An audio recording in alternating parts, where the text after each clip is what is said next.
folks. I'm getting there. Welcome. Thank you for coming in. I'm just doing a little bit of the admin sort of stuff to get the webinar going. I'd like to open the chat box, and then I'm just trying to make sure, just so that if you are there and you want to say something in the chat box, that you can. I was hoping I'd be able to, just sort of not getting the screen to be able to open the participant box as well. But for some reason, oh, hang on, there it is. There it is. Oh, it's going a little bit bananas on us. We had, believe it or not, I think the count in the end was 430 people who decided that they wanted to come along. So you can see the box. Thanks, Alison. Good to know. My screen is shared there. It just sort of has this little moment zoom where it doesn't want to play. Chat is open. Thank you, Jared. Much appreciated. I'm going to close the Q&A box because I think it distracts me. And we'll get going, hey? We have, thank you, Susan and John. Oh, I've been a little bit gobsmacked over the last few days of getting this webinar, this video tutorial organised for you, of the breadth across the globe, across the planet that we've had in people who have been jumping on to join in today. So I am delighted to let you know that, as I mentioned, about 430 people decided they wanted to get something out of learning about restorative circles, which just fills my heart with joy. And the fact that we had it also from about 8 different countries across the world as well is also an incredibly exciting thing for us. So I hope you get enormous benefit out of today. I'm going to go bananas. So I'm basically just going to go off today, and I'm going to hit you with as much as I possibly can in the next hour about restorative circles so that you can have as much of the benefit as what I've gotten from them. Basically, I guess what I wanted to do is to start with the screen that you can see in front of you now, the title screen, and why I chose the picture for that title screen. I'm teaching in that circle. I'm teaching a group of Year 6 students in Victoria. And back in the day when we could be in the classroom with the Victorian students, we're hoping that that day, again, is not too far away. What do I love about this picture? I love the fact that the circle is maximising engagement. I'm going to talk about that as we go a little bit further. I think anytime as a teacher that you can say to yourself that I've got the attention in the task or in my instruction of perhaps more than, say, 75% of the students, I reckon you're going really, really well. And boy, more than 75% of the students in this photo is paying attention. But I love the fact that it's not perfect as well. There's a young man 2 seats to my right who isn't quite joining in the circle perfectly. But I think the third thing that I love about this picture, and I think it's the thing that I love most about this picture, is that I'm pretty cool with the whole thing. Now, I just feel that my instruction, my ability to be able to create an environment where I'm encouraging the right behaviours and the wrong behaviours are sort of getting squeezed out by the architecture and by the practice that's at play in that moment, I just find it so much easier. And so I really want the benefits of that to come to you today. I want you to feel as relaxed and calm about things potentially going wrong in your classroom, because they will. You know, let's think about it. A couple of dozen young people whose brains aren't finished yet. Good luck if you'd like that to run perfectly and smoothly every single time. There's not a chance. No, but we're ready. We're cool. We're fine. Because we've got the words, we've got the language, we've got the architecture, we've got the pedagogy, we've got the practice that's going to allow us to get a really good result more often than not. And I want you to have that. And I guess that sometimes when I talk about restorative circles, there's an impression that people get that I'm on about, you know, improved test results or improved scores for our students. And I do think that you get more done. You'll be more effective as a teacher. You will improve student performance and as a result get better results from your students as you go. But it's not the primary motivator for why I do it. In fact, the primary motivator for why I run circles is because it makes my life easier. I genuinely go home every single day that I practice through by letting every single day that I allow restorative principles to attach to my instructional model for my way of working every single day, I go home happier. I go home with a lower level of stress because I know that my practice, the things that I did that day as an educator, matched my purpose. I don't feel that I've betrayed myself. I don't believe that the school forced me to do something that I didn't want to do. I just feel that there's a gorgeous alignment and I sleep better. And I want you to have that. I want you to know that practicing restoratively and bringing circle theory to your classroom will get you more hours sleep. And I don't think we talk about the impact of the way that practices that don't match our purpose impact our well-being as educators. I don't think we do that often enough. And if I'm really honest, I think it's time that we did. You, of course, as an educator, can get involved in this video tutorial today. So I want you to know that, yes, the chat box is there. Yes, I'm going to have a look at it. I'm going to keep a little eye out and see what's going on there. I do just want to remind you that there's settings there around who you're sending your message to. So if you're sending your message to panelists, so for instance, I can see, Susan and John have joined from Canada and the United States. Welcome. Just absolutely fabulous to have you here. But know that you can send to everybody. I do want to remind you that if you've got a little tech issue or anything today that you're struggling to work out, then I want to encourage you really strongly to send your message to everybody, because our amazing business manager, Chris, who's the kind of the whiz on this stuff, she's in the audience today, and we want her to see if you're having some sort of tech issue, because she's going to be able to help you out. Okay, so I want to say yes. I think the primary motivator or one of the motivators for why I teach through Circles is because it helps the students, but helps me too. And I want to also let you know that I've kind of got one more motivator, if you'll forgive me, one more tiny reason for wanting to teach through Circles and wanting to bring the knowledge and the practical application of that to you. And it's because of this guy in this picture. This picture had to be black and white because it was taken in the old days, sure. He seems like a really nice guy. There's a smile on his face and he has a lovely suit. And yet I want him to go away. I've had enough of teachers needing to stand in authoritarian positions at the front of the room, physically elevating their head above the level of the students and sending them a message that they are there to make them do education. Because I can tell you now, when you stand in an authoritarian position at the front of the room, you send a message to the students that says, I am going to make you do learning today. And unfortunately, the default response of young people when you try to make them do anything is to resist. It's to push back. And I don't want you to be in a scenario where there's a power battle in your school. I want this teacher gone. I want an army of teachers across Australia who are jumping on the same side of the battle lines as the students. In fact, I don't want battle lines like you can see in this classroom here where the students are sitting in rows.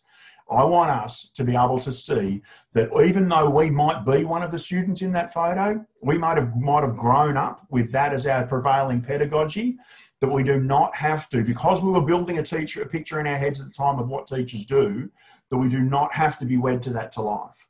I want us to know that this is not necessarily what teachers do and what teachers must do. I want us to be able to say, what if that's just a habit? What if it's just something that we're doing because we started choosing when we were 4 years of age to build a teacher that says that that's what they have to do? What if we walk into a classroom and automatically position ourselves at the front of the room just because we've seen hundreds of teachers do it before in our lives? I want us to ask ourselves, if that's just a habit, what would it look like to break it? What would it look like if we said, well, no more? What would we be doing? And so I don't want to take inspiration today from old school teachers. In fact, I'm going to take inspiration today from somebody who I believe is one of the great philosophers of the last 30 or 40 years. Bear with me here. It's Jon Bon Jovi. I love Jon Bon Jovi. I love the band Bon Jovi. Again, I started attaching meaning as a very young person to what made a good band when I started seeing Bon Jovi perform. But I don't love Bon Jovi so much these days because of their music. But I saw an interview with Jon Bon Jovi a couple of years ago, and the reporter trying to speak to him, see, Claire's a fan too, good to see. The reporter tried to embarrass him, and she said to him, do you ever look back, John, at the stuff that you and your band were doing at the end of the 80s, where you were jumping around on stages and you were, in spandex pants, and you were shirtless and the big long hair, and you were smashing guitars and singing corny lyrics from songs like You Give Love a Bad Name and Living on a Prayer. Do you ever look back and cringe? Do you ever go, oh no, what was I doing? And Jon Bon Jovi, say that 5 times fast, got really stern-faced with the reporter and said, not one bit. And he said, every time I look back at what we were doing back then in the late 80s and see, as funny as some of that stuff is, he said, what I really see is me and my friends doing the best I could with what I had at the time. And he said that what would have been embarrassing, what would cause him regret, would be to have learned new things over the last 30 or 40 years and have not used them, to still be the guy jumping around on the stage, playing the same songs and doing the same things. He said that'd be embarrassing. I think we need to Jon Bon Jovi our practice. We need to look back at it and we need to thank it for what it gave us. It's the stuff we were doing when we were doing the best we could with what we had at the time.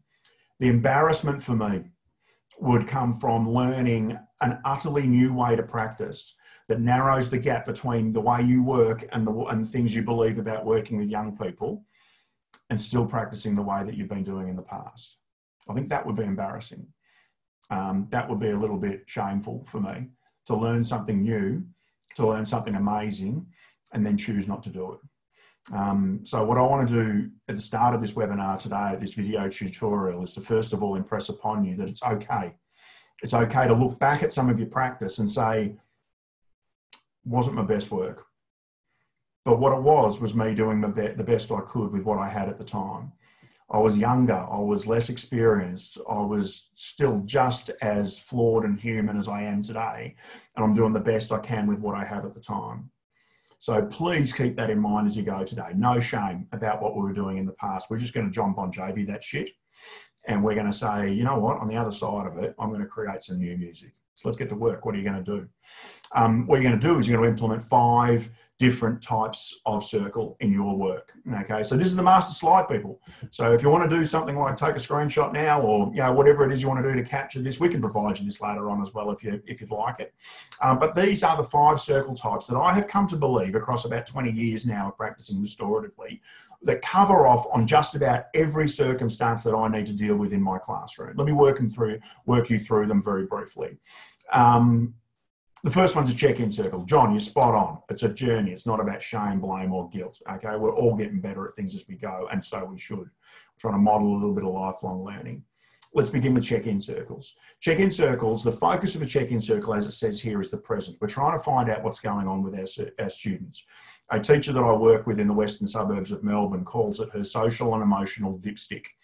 She's just trying to see how much oil she's got in the tank on that particular day, so that she knows whether she needs to make some adjustments or not, so that the engine keeps humming along.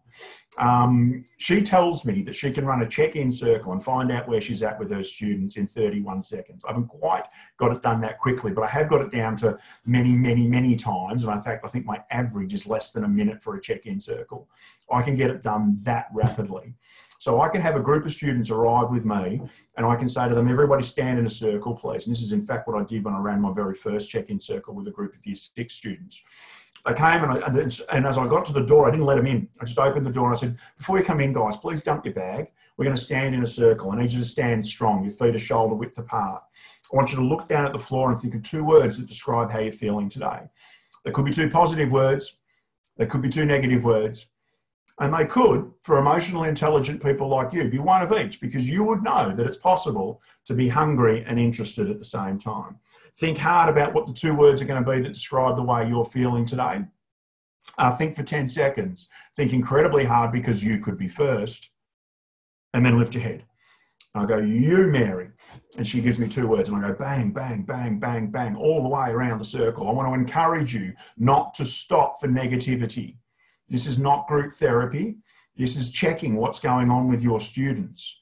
And you will get students who will, for instance, I'll give you some special sauce later for dealing with little quirks that bob up in circles. You'll get the student who, for instance, might be a little like Eeyore from the Winnie the Pooh series, who's negative every single day. And if your professional judgment is that they're not actually being negative, they're just trying to look for a bit of attention, then you thank them for their answer and you move on. In a check-in circle, I'm not looking so much even for negativity. I'm looking for interesting. And if one student says, oh, I'm feeling annoyed and sad, and normally they're actually feeling fine and interested, then that's worth a chat.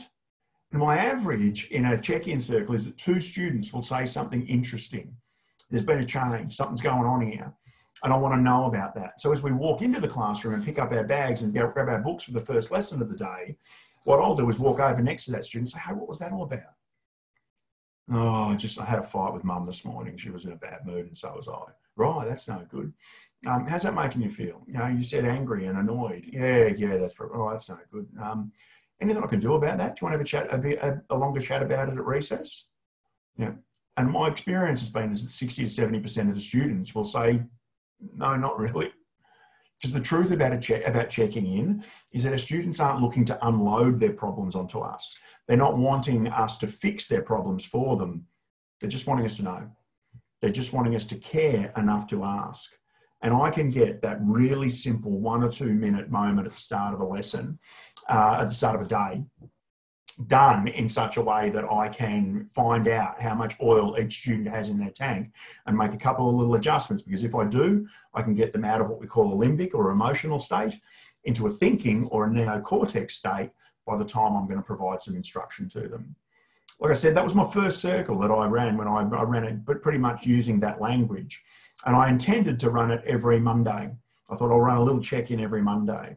I got to the door on Tuesday morning to let my students in for the day. And as they saw me walking towards the door, they dropped their bags and stood in a circle.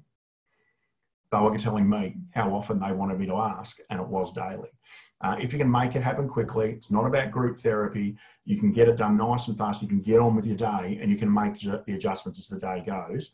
It's a hugely respectful thing to do for your students to have a mechanism that checks how they're going every single day. And it certainly gives me some action that allows me to make the class run a little bit more effectively. Circle number 2, check out circles. My intention was to run one of these on a Friday afternoon. It's to get them to reflect back. So you notice there's a difference here in that the focus is the past. So in a check out circle, we're trying to get them to think back, perhaps on things like ethic, perhaps on things like effort or their conduct across the week. I love using check out circles to focus on, for instance, the school's values. Some of you might be aware, if I asked you, what do you think is the most common value espoused by schools in Australia? My guess is that it's not different anywhere in the world. Could I ask you, just what do you think? Could you use the chat box for me? What's the most common value in Australian schools, do you think? Angus says it's respect. Oh, we've got lots of people saying respect, respect, respect, respect, respect. Okay, over and over and over again. Here's the great news. You're right. You're right. The most common value in Australian schools is respect. Yet, every single time that I stand in front of a room full of teachers and say, do you think we have a challenge with respect in Australian schools? Every single teacher puts their hand up. So labelling it as a value for our school, putting it up on the wall, making a mural out of it, getting a poster done with it, putting it on letterheads for the school, does not make our students respectful. It just doesn't. We've got to make respect behavioural. And so checkout circles are a great way to say, today, guys, we're going to finish up with a circle. We've got about 6 or 7 minutes before the bell goes. Let's have a chat about one of our values. I want to talk about respect. Here's what I want you to do. When I say go, I want you to turn and talk to the partner next to you about what a time this week that you demonstrated our school value of respect. And let's see if we can work out what it means to behave respectfully. A bit of a chat back to the group. You get a couple of fantastic examples, tiny bit of discussion, fantastic. How about the Friday the next week? We talk about times that week that you could have demonstrated respect, but you missed the chance. And then how about the week after that, we talk about one of our other values. So checkout circles were fabulous for me to be able to reflect on effort and things like our values. They also gave me a bit of feedback.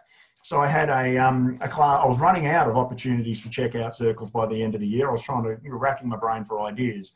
And I asked my students one day, what was my best teaching of the week? And they reflected back on that and they gave me some lovely feedback. And unfortunately, then I got cocky. And the following week, I said to the students, what was my teaching this week that wasn't my best teaching? And Regan, the largest boy in the classroom, put his hand up and he said, Mr. Hoyt, you were pretty good. He said, but on Wednesday, when you were doing spelling, and we were doing those O-U-G-H words, we don't know what you're talking about. And you just kept going anyway. And I thought, that's a bit harsh. And then I looked around the circle and saw every student in the circle sitting there looking at me like this. Good feedback for me to get too, and good practice for me to show my students that I can reflect on my performance without defending it. Checkout circles are wonderful for getting students to think back. Susan, exactly. What does respect mean to the students? This can be different. We all have wildly different definitions. around that. And unless we start by allowing students to join the dots between some very some significant behaviours, we're always going to have conflict about what those big words mean. Ask a 5-year-old to be more tolerant one day. They will agree to it and have absolutely no idea what you're talking about. Next circle type, preparation circles. Anytime that you've got a change or a challenge on the horizon, anytime there's something comes along that's a bit different, that's worth preparing, that's worth planning for. I love using the example of excursions, for example. If I'm taking the students out for a day, I can deliver a fantastic speech. I'm awesome at it.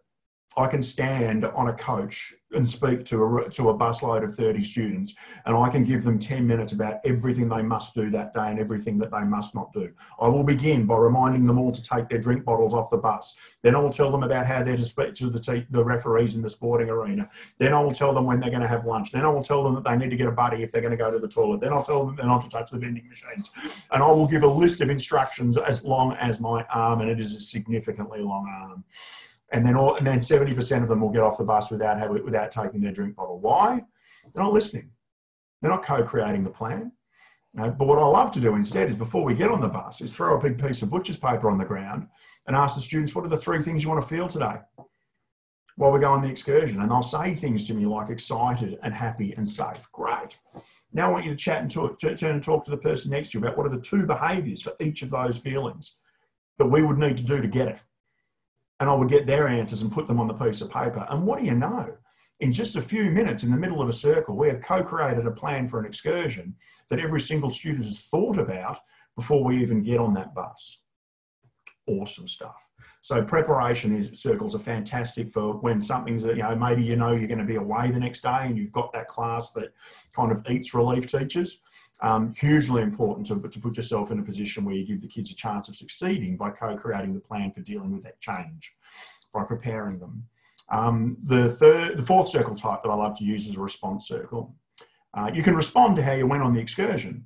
So we might get our big piece of butcher's paper out. You might ask the students to talk about what grade out of 10 they would give our class for each of the 6 behaviours that we agreed to yesterday. Because when we're going on another excursion to the museum in about 3 weeks' time, we probably should refer back to this and see whether there's any behaviours here that we might need to include in the plan, because we need to keep getting better at them. Okay, so we can actually have preparation circles and response circles looping on each other, which means that I don't need to invent a brand new spiel every time we get on a bus, because the kids are learning how to deal with not only with change, but how to deal with being out of the regular school environment at the same time. Response circles can also be useful for responding to things that you didn't have the opportunity to prepare for, things that come out of the blue. I think that early career, I was learning about restorative practices, and I ran my first response circle on September the 12th of 2001 when there was attacks that happened the day before in New York. And our students, even in Australia, arrived at school in a clear emotional fog. There was very little point walking in that day, getting them straight into doing some fractions work on the board, from my equations on the board. Angus, exactly the same with COVID. Responding to what's going on is incredibly important. But what it allowed me to do is to have a mechanism to say, I can see there's something going on, guys, let's respond. Grab a chair. We've run response circles for students who've unfortunately lost family members. We ran a response circle when one of our students fell off his bike and broke both his ankles and was going to spend some time in hospital. How do we respond to that? How do we support our team, our classmate? How do we get moving?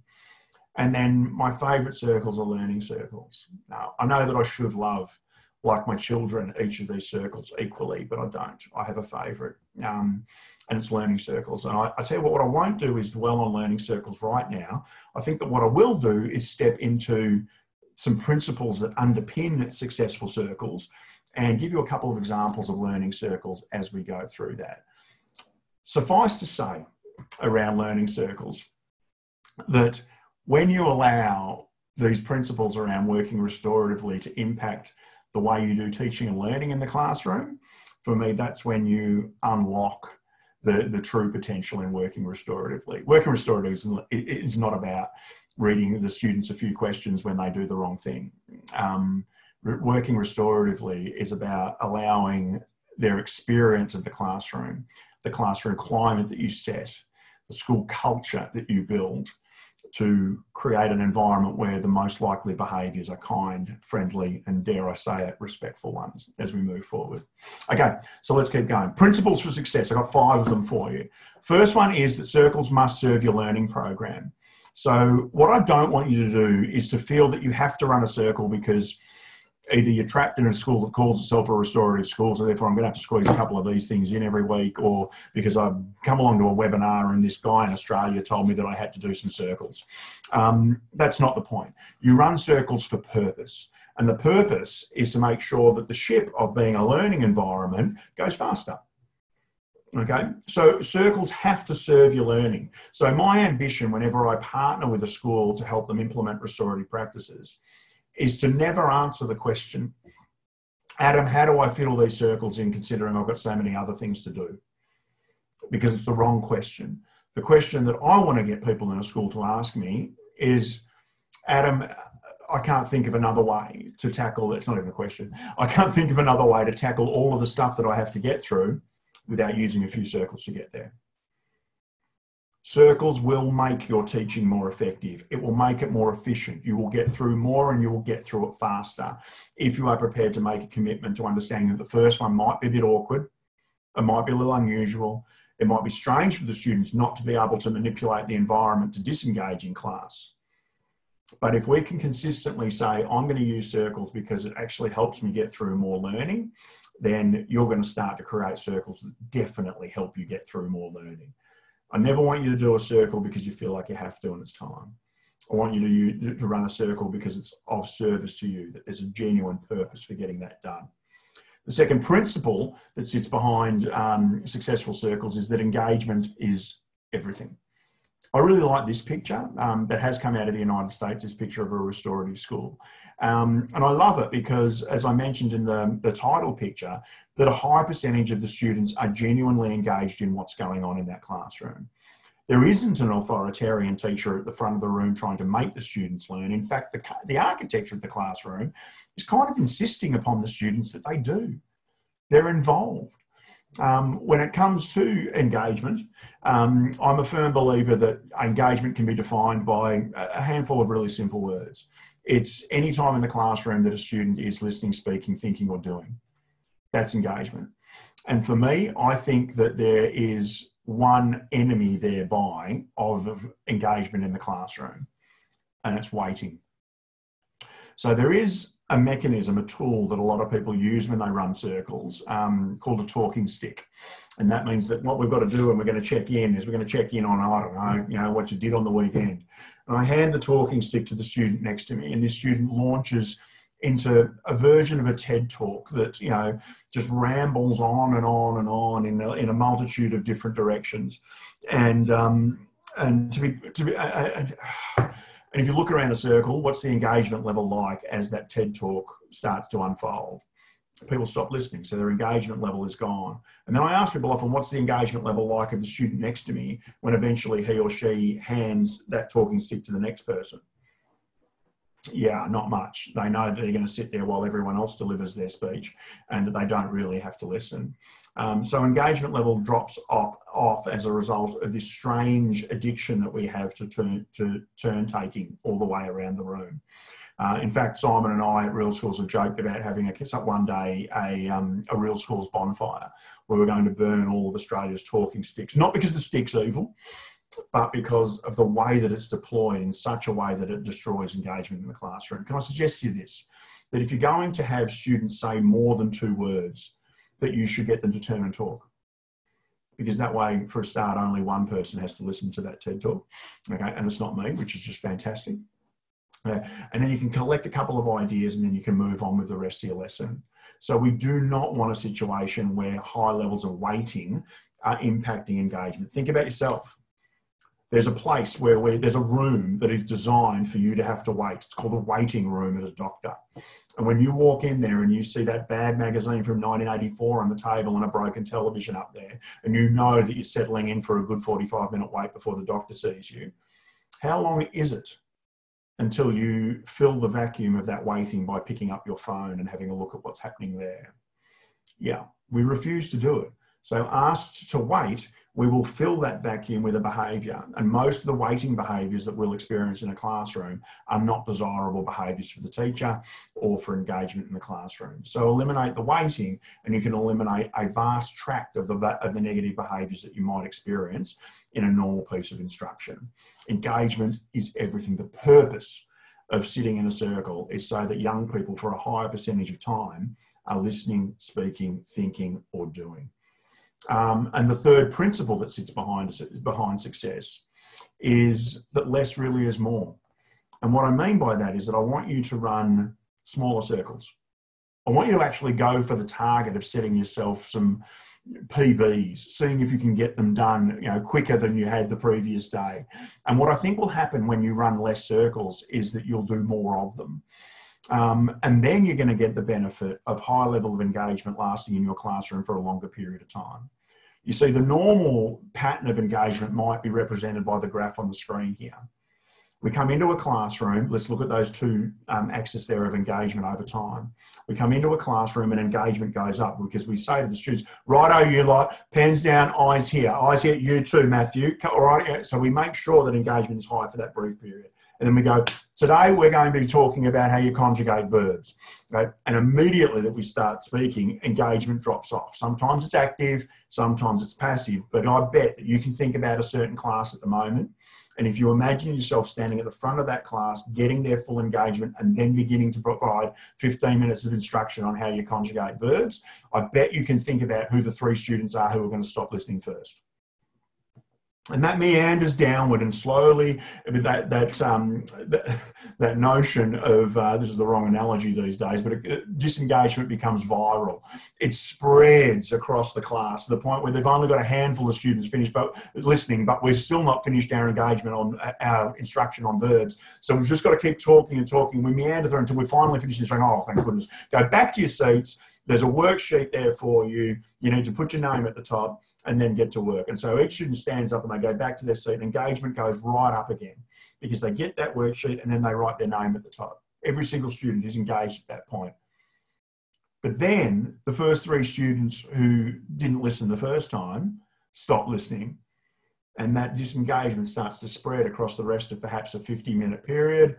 And before you know it, you're battling incredibly low levels of engagement. Here's the hard part for teachers. Once students are below the line in terms of engagement, they've disengaged from what's happening in that lesson, they're just really hard to get back because it's really difficult to build upon large tracts of failure.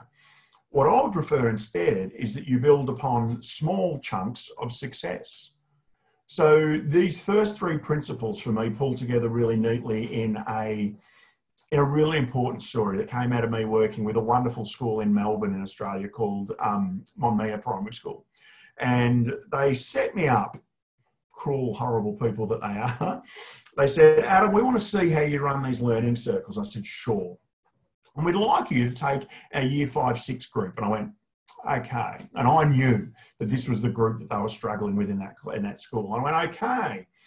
And they said, and we want you to show us how you would teach adjectives through learning circles. And I said, sure. And they said, and we want you to take the year 5-6 double class that's got two teachers co-teaching together on your own.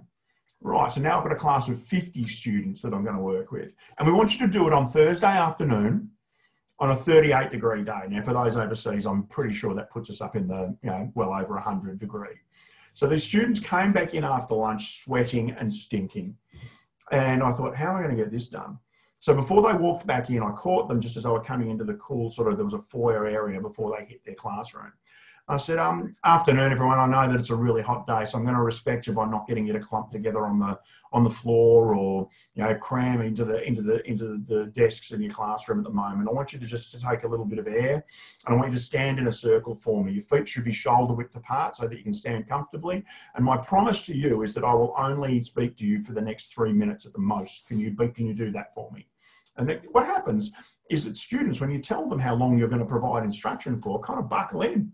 All right, I'll give you that. And I began. And I said, today, people, we're going to learn about adjectives. Before I go any further with that, could you turn and talk to the person next to you about about what an adjective is and what it does? And the students turned to each other and they chatted about adjectives, and then I called them back. And I said, who's got an idea? Yep, you. Yeah, they're describing words. Yep, the author uses them to make things more interesting. Yep, yeah, I like that idea too. Good, fantastic.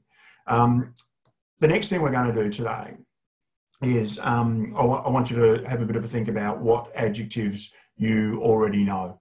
And we're going to, in fact, brainstorm them. So what you're going to see in the middle of the room there is some A3 paper that's on the floor. And what you're going to do with that A3 paper when I say go is grab a partner and go back to your seats.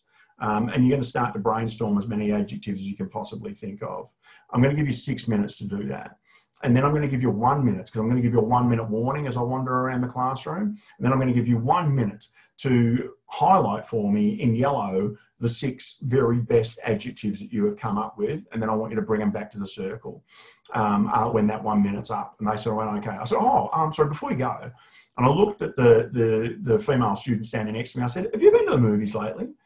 And she said, yeah, and looked at me like I was a very strange human. And I said, what'd you go and see? And she said, I went and saw the new Star Wars movie. I said, I love Star Wars. I said, who's your favourite character in Star Wars? And she said, it'd be Chewbacca. And I went, I love Chewbacca. I said, so the signal to come back to our next circle is the sound that Chewbacca makes. And they all went, and I went, and they looked at me very oddly. And I said, so go, and then we'll get to work. And I'm wandering around the classroom then while these students, very clear, they've all had the instruction, they've had a bit of practice, they know what we're talking about, are starting to generate this sheet of adjectives. Some doing it better than others, but anyway, most people are engaged, high level of engagement. Telling people that I'm impressed, telling people that I'm disappointed, because I use effective language when I'm in that what I call blowfly teaching mode. And then I said, 1 minute warning, get your highlighters out, and most students did. Got their highlighters out and started to highlight those words. They then came back. They didn't come back. Then after a minute, I went, and they looked at me strangely, and I sort of get to use my hands and went, and they got up looking at me very oddly and came back to the circle. And I said, thank you so much for coming back to the circle. Could you turn and talk to the person next to you about what was the coolest adjective you came up with? Chat about those, come back together. That's fantastic. You know, could you chat about where you would use, what sort of text you would be writing if you wrote that adjective? What text does it best lend itself to? Oh yeah, for science fiction, that one would work fantastic. Yeah, that's right. For fantasy writing, that would be fantastic. You know, yes, for a recount that were about a football match, that would be awesome. Yeah, terrific. So we're now really cued into adjectives. I said to the students, in the middle of the circle, you'll see now a different A3 piece of paper. And I managed to squeeze a photocopy, totally against copyright, so please don't call the police and tell them.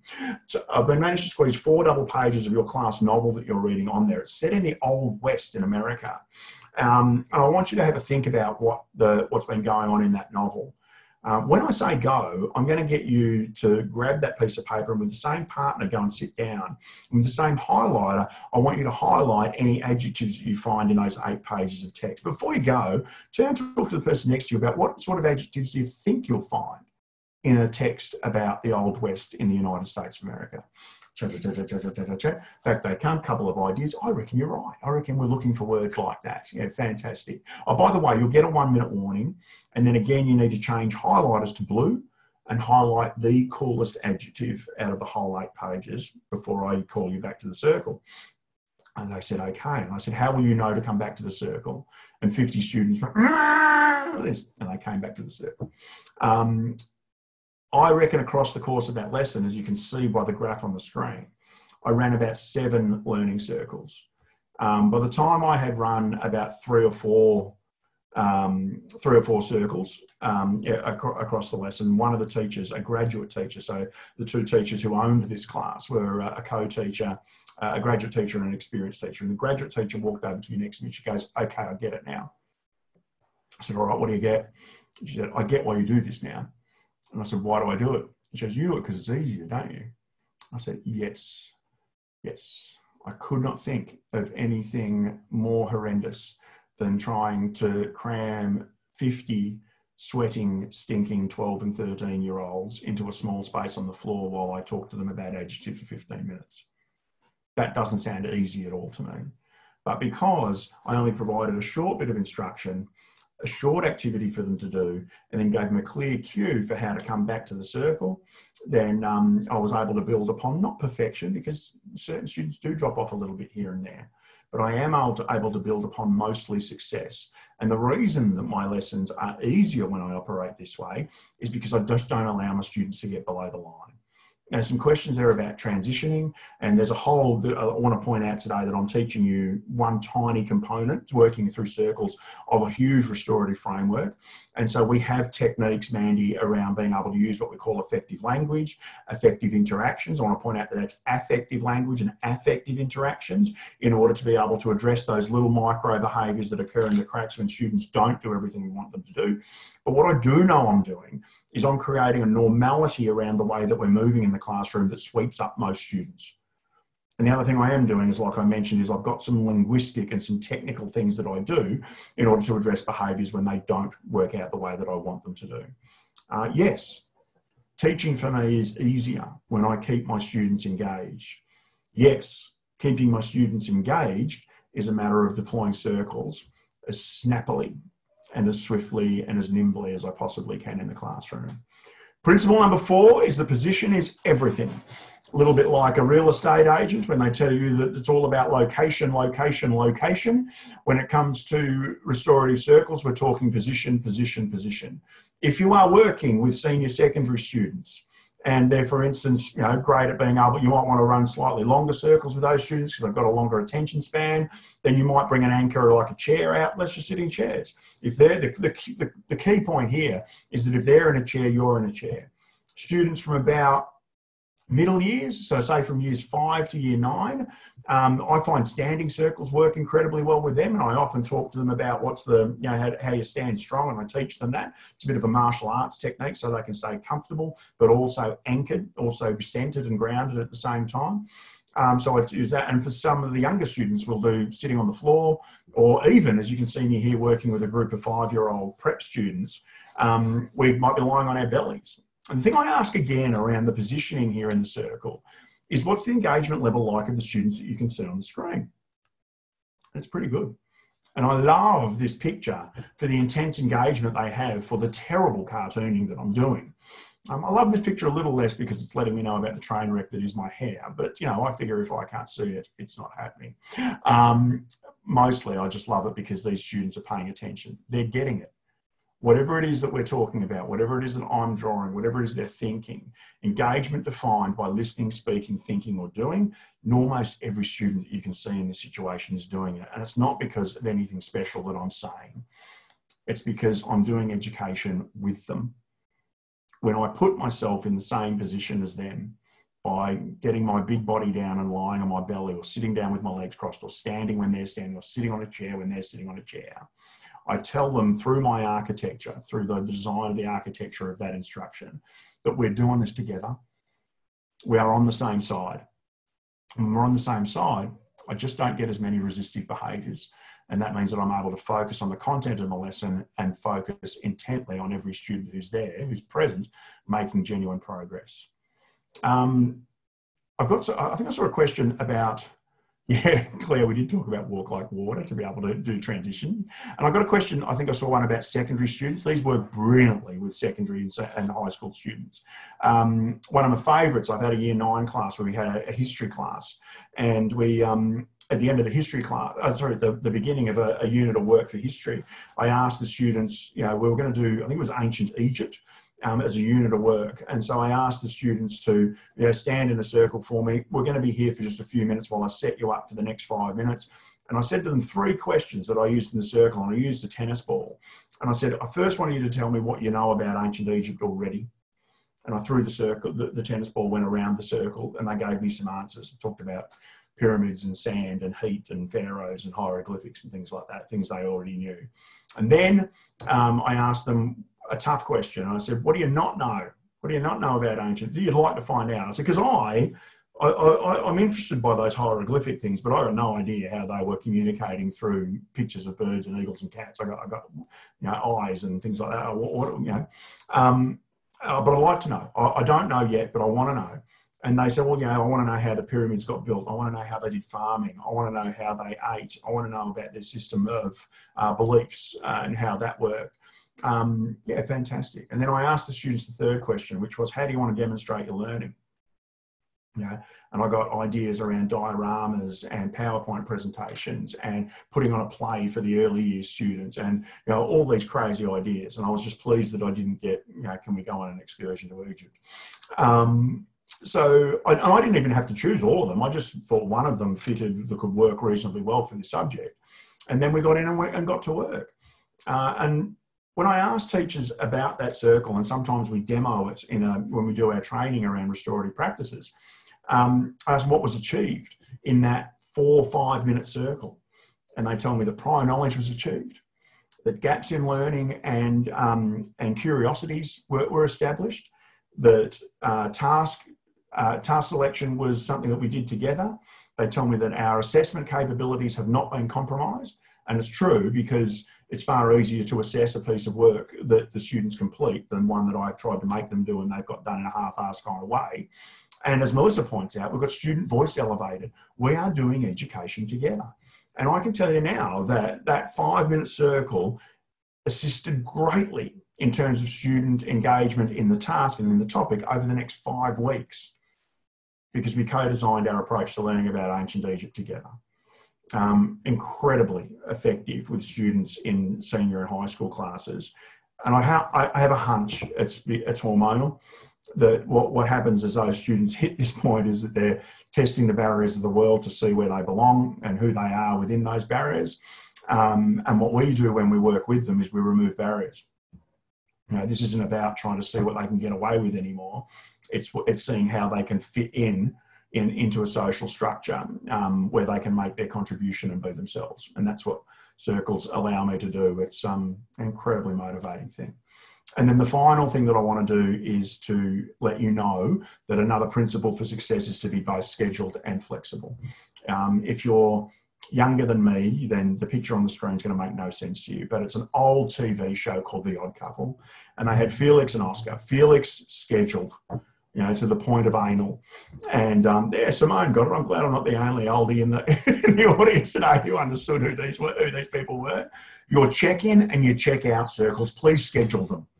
Don't let them fall off the agenda. If it's going to be once a day or once a week, it's there. And it doesn't disappear because we're having a busy day or because we ran out of time. We commit, we schedule those ones. Preparation circles, response circles, and indeed learning circles. Oscar them, whenever, whatever. Just if you see a need, go make one of those circles happen, and be prepared to be flexible enough to bring them in at a time when they're going to be a service to you. Matthew, we will speak not of the horrendous remake that Matthew Perry was involved in around The Odd Couple. So if you could delete that from the chat box, that'd be fantastic. Appreciate it. But wait. Before I let you off the hook today, there's more. I mentioned the thing that makes a Big Mac, even in the slightest bit, edible. Check-ins and check-outs with preps, you betcha, Rebecca. They absolutely love it. Use all sorts of creative ways, you know, feeling cards, human thermometer, you know, work really well. Special sauce on a Big Mac.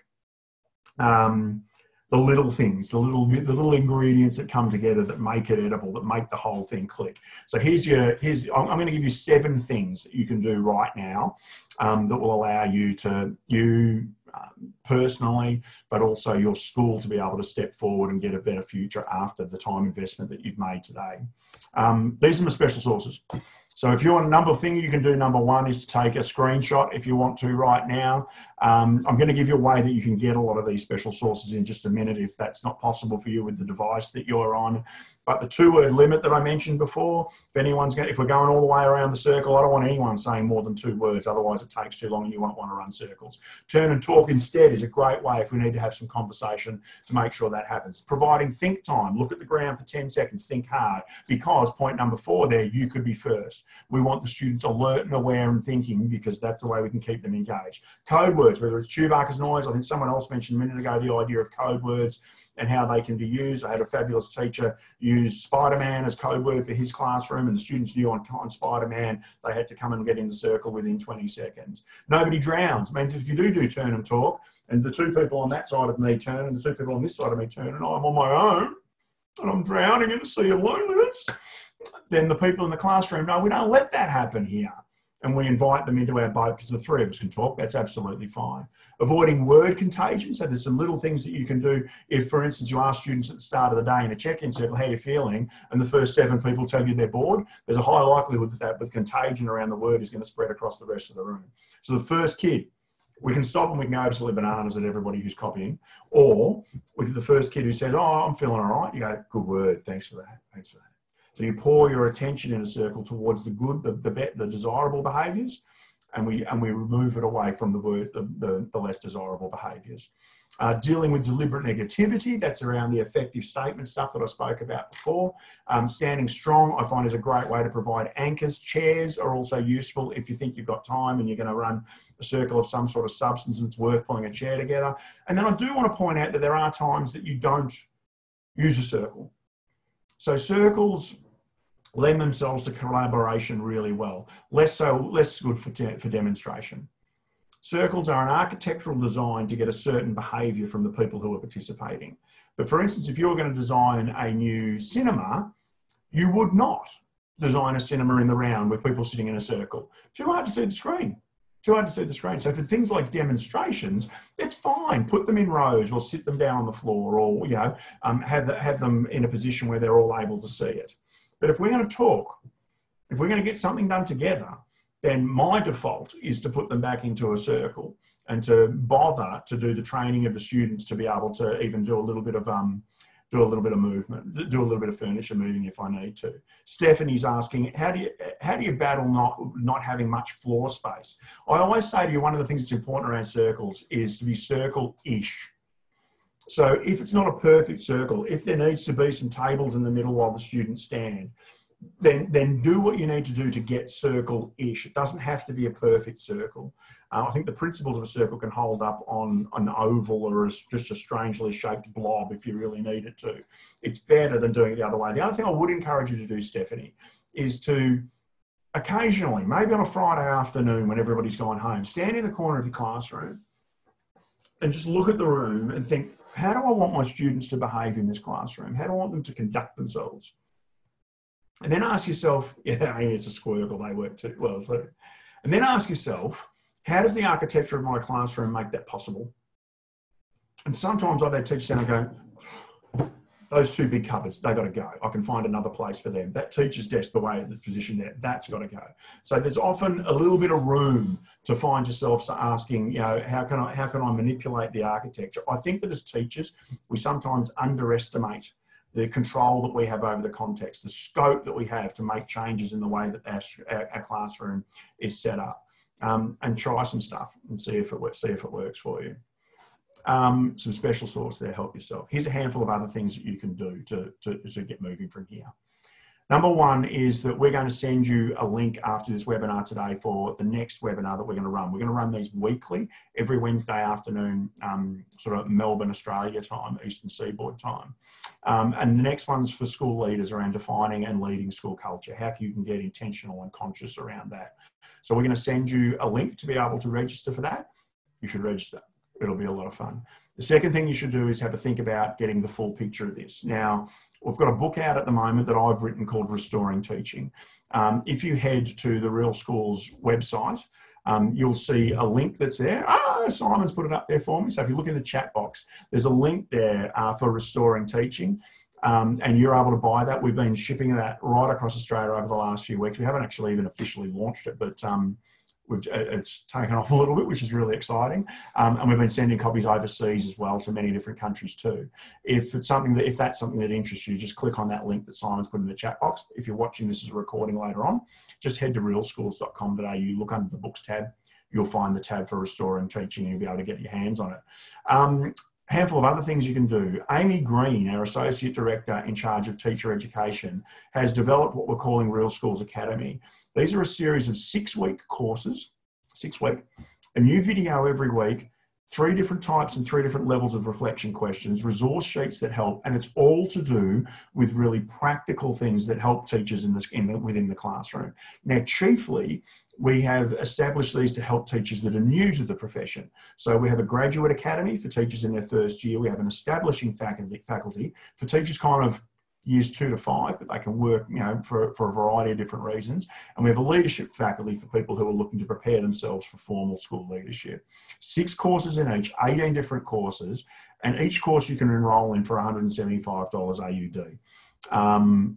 You ain't getting better value around teacher PL at the moment, particularly PL that you can choose of the 18 courses, which one's going to work for you, and every component of that PL is brought to you. So I really want to encourage you to jump in there. Yes, Aisha, different to Teacher Fast Track. So have a look at that. I think that Elm College is already stepping into some work with the Academy, and I think you get a great deal out of it. If this whole concept around circles today has appealed to you, Simon Dewar, our Associate Director in charge of school partnerships, he's written a hands-on guide to running circles that comes as an ebook. That's really good. It's really good. You can see Simon's email address on the screen there. So simon@realschools.com.au. Simon says, go and do it, it's free. So he wants you to have that in your hands, and for you to take that back and get a little bit of support after the webinar today to be able to do some thinking and reflecting and perhaps even some planning for implementation too. You can also, I mentioned before, why we do this, because you want to feel better, you want to be less stressed. And I think that if 2020 has taught us nothing else, it is that we have a significant challenge on our hands in maintaining and sustaining the well-being of our teachers. In fact, I would suggest to you, as I know Amy would, that we've been doing it wrong.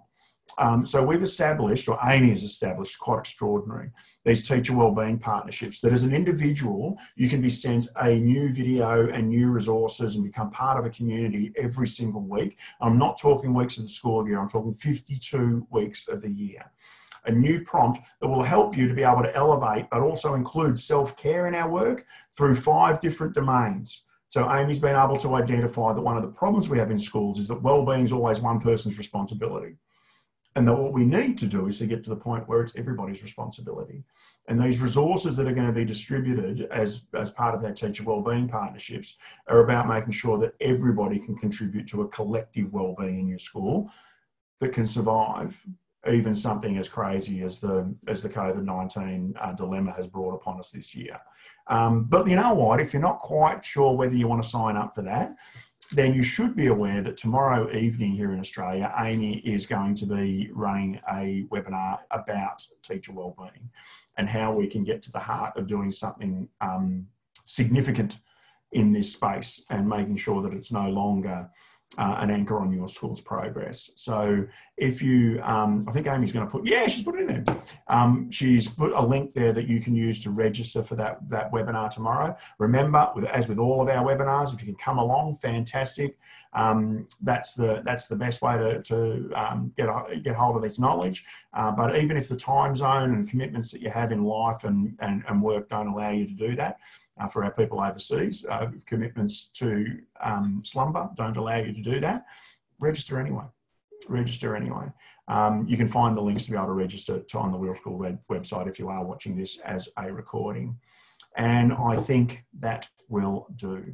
Thank you so much. I really, I value and I honour your time. I know how scarce it is and how precious it is, and that you would spend a bit of time finding out about restorative circles and heading out into the world to make your students' lives a bit better through them is an awesome thing. Well done, well done.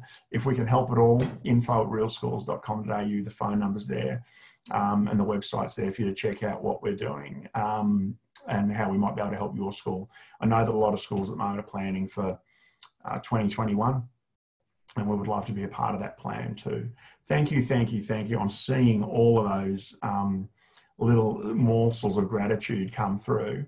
I'm going to sit, I'm going to watch and look at that chat box until the attendee list sort of dwindles down to almost nothing. But if there's anything there you want to chat about, but apart from that, you are free to go. Thank you for coming in from Bialaba there, Rose. Really appreciate it. Apart from that, have a good one, guys. Thank you so much for coming. Hope you enjoyed the webinar.